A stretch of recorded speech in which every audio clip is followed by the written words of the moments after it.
Hey everybody, Felix Staffelbaker here.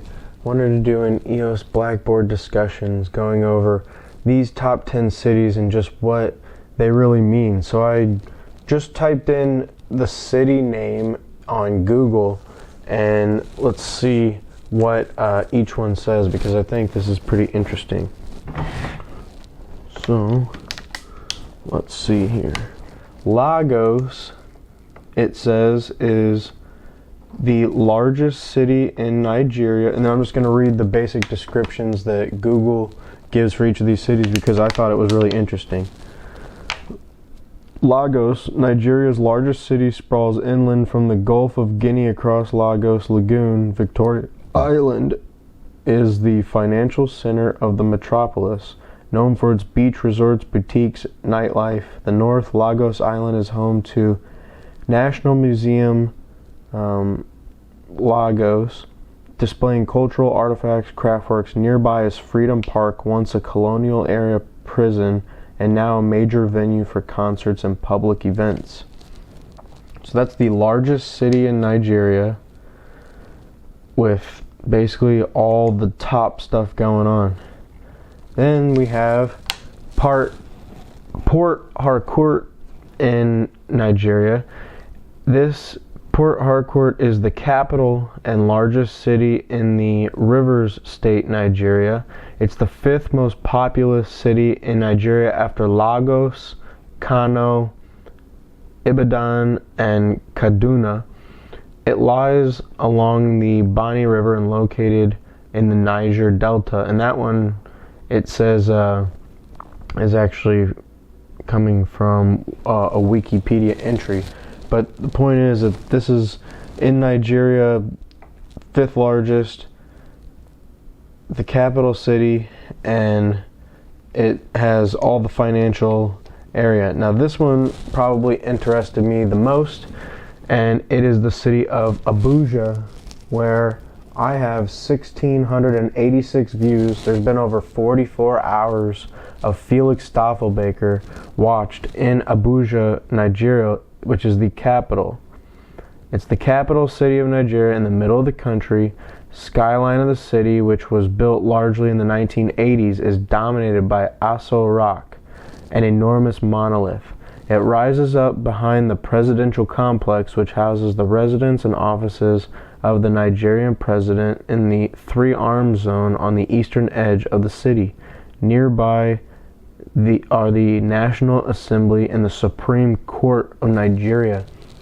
So here we have the mega financial center, capital of Nigeria, all the lawmakers, all the most important people making big decisions in Abuja, and just for some reason I have a concentration of viewership there, and I don't take that very lightly. I mean, especially in places like Lagos, Harcourt, and Abuja, even Accra. I mean, I've talked about it before. I had a majority of my viewership from Nigeria before. I mean, these people are the people who understand what's coming. They see the future just as much as the people at the World Economic Forum, because there are people there through that. I mean, remember Jack Dorsey? Remember Charles Hoskinson?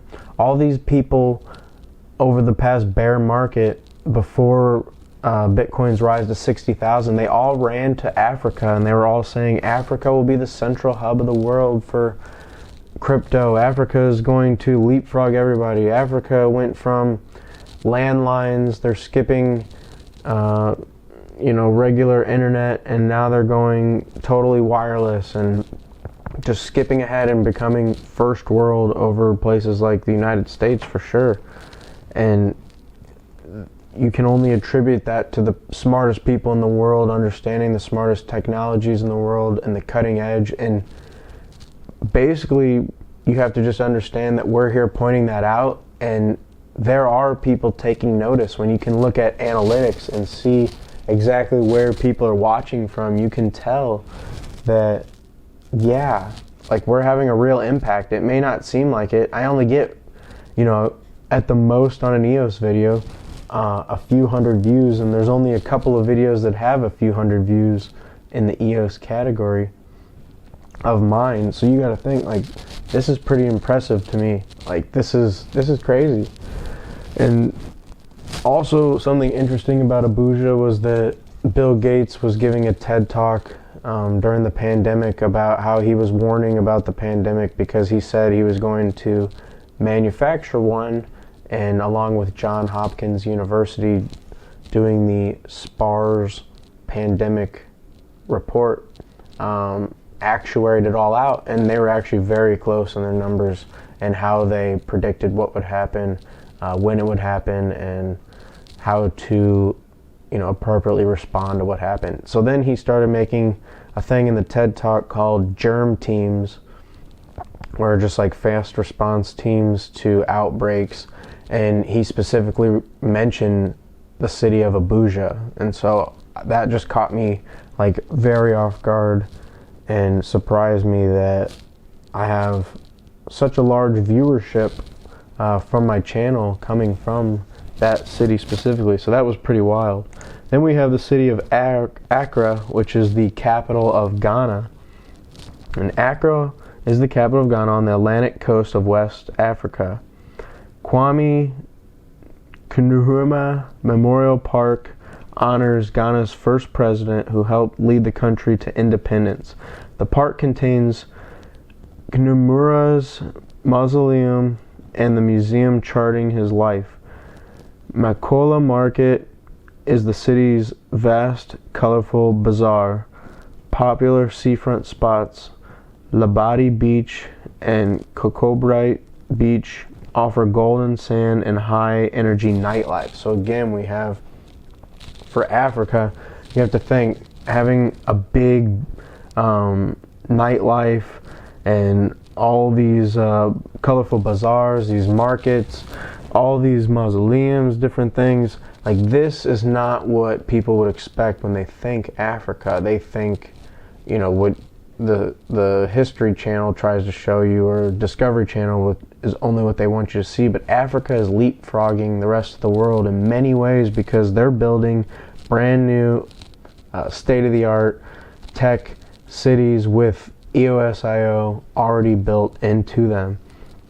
And so this would look like any typical Western city, realistically, and that's amazing that that's going on, and that's how people across the globe recognize EOS, in a way that people who have been involved in a system that has benefited them will never realize. So the next one is New York, and everybody knows New York City is. It's got the 5 boroughs sitting where the Hudson River meets the Atlantic. It's at its core, it's Manhattan, a densely populated borough that's among the world's major commercial, financial, and cultural centers. Its iconic sites include skyscrapers like the Empire State Building and Freedom Tower, sprawling Central Park, Broadway Theater Stage, Neon Light, Times Square, and then you've got obviously Wall Street. And after actually visiting Wall Street, you understand like just how this thing operates. Like I've said before, I thought visiting the Federal Reserve was 100 times more intense and fearful than going to a place like the White House. And I mean, New York has the stock exchange, it has everything. New York is the global financial heartbeat due to the way that the system has been set up. It wasn't organically like that. But it's interesting that I still have 100 views, a few people watch. So you can see that across all these little areas, even in these major financial hubs, there are handfuls of people who understand it and who get it and who get EOS, and that makes me so excited. That's what's so cool about this, and learning about this type of analytics and being able to basically data mine your own stuff for your benefit, because I'm looking at this like, wow, there are people across the whole globe in these handful of cities who get it, and this is literally real life. This is how it really is. If you think about people who win, quote unquote, the real lottery, I mean, this is the type of it. We've got a handful of people who plan to make it, and we're going to. But this is so encouraging, guys. And then we've got Los Angeles. Obviously, everybody knows LA. It's Silicon Valley. It's where all the top tech people are. It's where all the happenings are. And look, I've got a couple of people who have seen some of my videos from LA, so that's encouraging. You know, all the top people come out of there. And then you've got Chicago even on this board. A couple people have watched from Chicago, and they have the CME, the Mercantile Exchange. So there's tons of just history of markets there, and there's some EOS connections from people who were in like Goldman Sachs and other avenues of finance that predated the cryptocurrency market out of Chicago. So that's important that there are some people there too. Delhi is a city in India. It's the capital territory, massive metropolitan area. It dates back to the 1600s, and this has large markets and is a financial area in India as well. Asheville, we've got Asheville, North Carolina. It's interesting because this area has downtown art district filled with galleries, museums, and nearby River Arts District, former factory buildings, houses, art studios, known for a vibrant art scene, historic architecture, including the dome-top Basilica of St. Lawrence. And I just think that it's interesting because there's a place like that, and there's probably maybe one person watching from there, and you know, they're very I would say, you know, just well-rounded, understand like the whole arts, the history of things, and was able to connect that to EOS and to this channel, and that was interesting. And then we've got a place that surprised me too, was called Midvale, and that's a city in Utah.